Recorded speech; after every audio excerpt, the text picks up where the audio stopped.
Team 77. We're representing the Friends of Norworks, and we're going to be submitting a plan for land use for funding. Our goal is to rehabilitate for the farmer's land all 100 acres of it.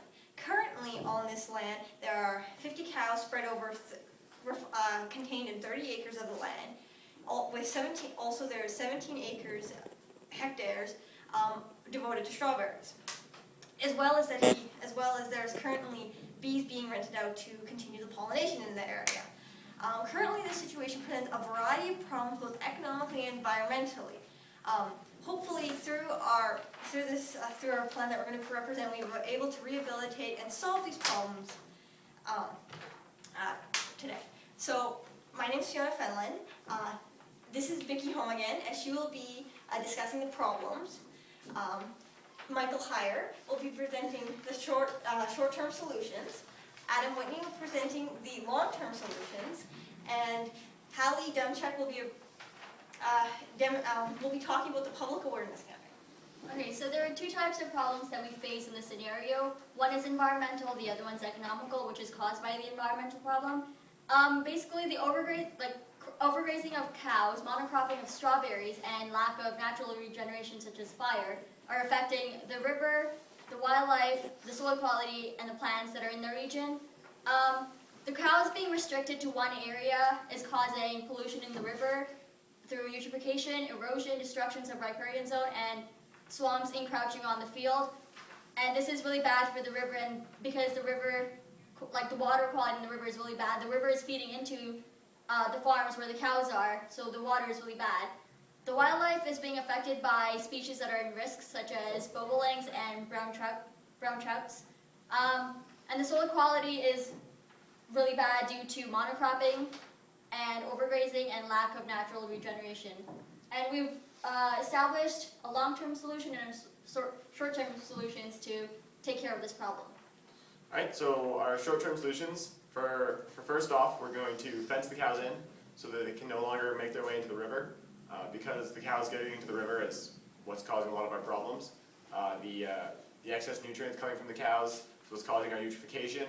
The cows trampling the banks is causing erosion and destruction of our riparian zones. So we're going to fence them farther away from the river, and we're going to install alternative cow troughs so that the cows don't need to go to the river for water, that the water will be brought to them. We're going to be monitoring bobolink activities because we know that bobolinks have been spotted on the property, but we're not entirely sure what they're doing or if they're endangered by our activities. So we're going to monitor them for the time being and see what's going on. We're going to begin prescribed burns so that the grassland ecosystem can regenerate, and we're also going to burn back the forest that's encroaching on our fields from the swamp.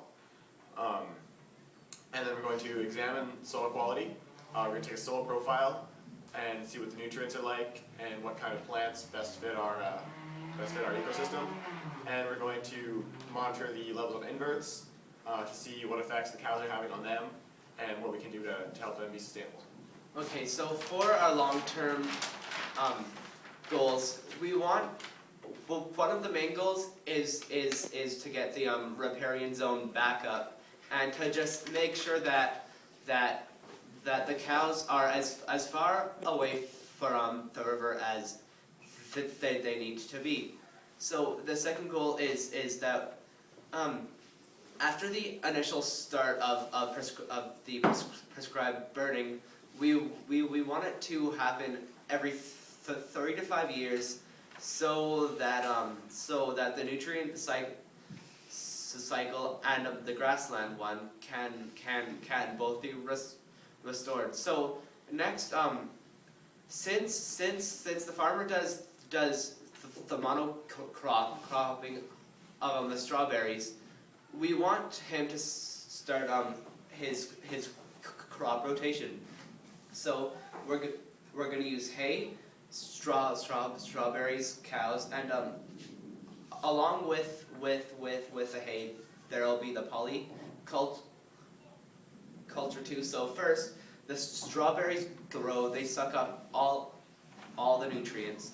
And then on this field, the cows they graze and set manure, and then in this field you have the hay growing as a nutrient buffer, along with the polyculture